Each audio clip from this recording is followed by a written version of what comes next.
जय गुरु जी संगत जी, शुक्राना गुरु जी संगत जी। आज जो हम गुरु जी की डिवाइन बुक दिव्य आभा का सत्संग पढ़ेंगी और सुनेंगी वो है पेज नंबर 161, शिव लोक के अनुभव। हम सबको पता है संगत जी, गुरु जी हमारे शिव रूपी हैं, है ना।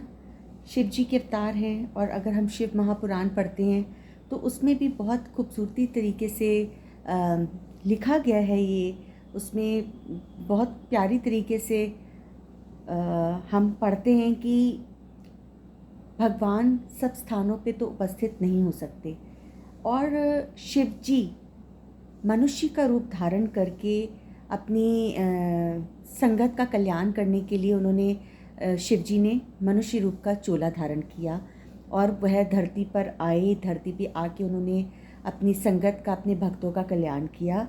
और हमारे गुरु जी ज्योत में से, लाइट से प्रकट हुए हैं, लाइट से आए हैं। तो हम सबको बहुत सौभाग्य मानना चाहिए, अपना सौभाग्य जानना चाहिए अपना, कि हम सीधा सीधा भगवान की शरण में हैं। सीधा सीधा भगवान ने हमें अपने चरण कमलों के साथ हमको जोड़ के रखा हुआ है संगत जी। तो इसके साथ हम आगे का सत्संग पढ़ेंगे। गुरु जी कोई गलती हो जाए तो आप क्षमा कीजिएगा। शिव लोक के अनुभव। गुरु जी के द्वारा निर्मित बड़ा मंदिर विशेष स्थल है। हम सब संगत के लिए वो जन्नत है संगत जी। राजधानी के एक छोर पर यहाँ के पवित्र पावन वातावरण में विश्व की सब समस्याएं भूल जाते हैं। यहाँ पर मैं गुरु जी की अनुपस्थिति में भी चाहे कितनी चाय पी सकती हूँ। यह मंदिर में उपस्थित अदृष्ट शक्ति का एक अति सूक्ष्म सूचक है।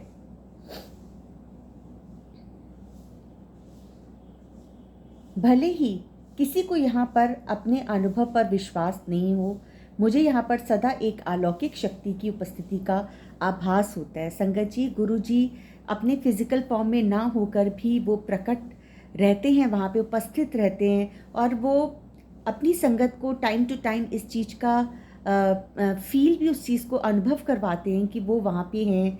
और हम सब यहाँ तक कि सत्संग में भी जाते तो भी हमको उनकी उपस्थिति का अनुभव होता है, प्रेजेंस का, उनके हम प्रेजेंस को फील कर सकते हैं। तो हमारे गुरु जी कहीं नहीं गए, वो यहीं पे हैं और अपनी संगत का कल्याण करते चले आ रहे हैं और कल्याण कर रहे हैं। एक बार मैं अपने परिवार सहित बड़े मंदिर गई। सामान्यतः वहाँ पहुँचकर हमारे परिवार का प्रत्येक सदस्य स्वेच्छा से मंदिर में घूमता है, मतलब अपनी इच्छा से ही वो मंदिर में घूमते हैं। उस दिन दोपहर से थोड़ा पहले वहाँ पहुँचकर मैं गुरु जी के कक्ष की स्वच्छता देखने चली गई। उस कक्ष में शिव जी की एक अति सुंदर प्रतिमा है जिसमें वह आशीर्वाद देने की मुद्रा में आसीन है। हम उस प्रतिमा को सदा देखते आए थे। उस दिन जब मैंने वह प्रतिमा देखी तो मेरे अंदर सिरहन दौड़ गई। प्रतिमा का मुख 60 डिग्री दाहिने को मुड़ा हुआ था।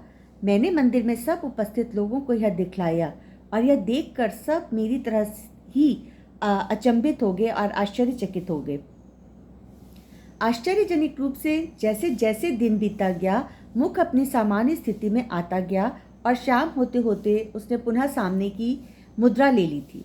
2006 की होली भी सदा स्मरण रहेगी।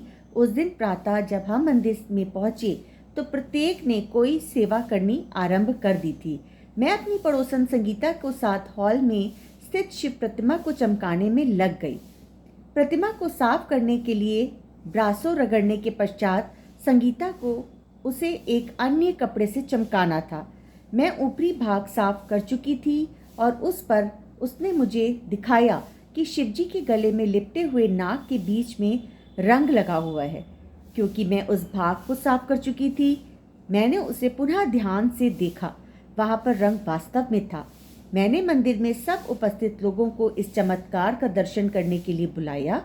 उस दिन मंदिर में दर्शन करने वाले प्रत्येक भक्त ने समय समय पर रंग का बदलता रूप देखा। यह सब प्रसंग गुरु जी की अभूतपूर्व प्रतिमा के संकेत मात्र हैं, किंतु वास्तव में वह इन सब से सीमित नहीं है।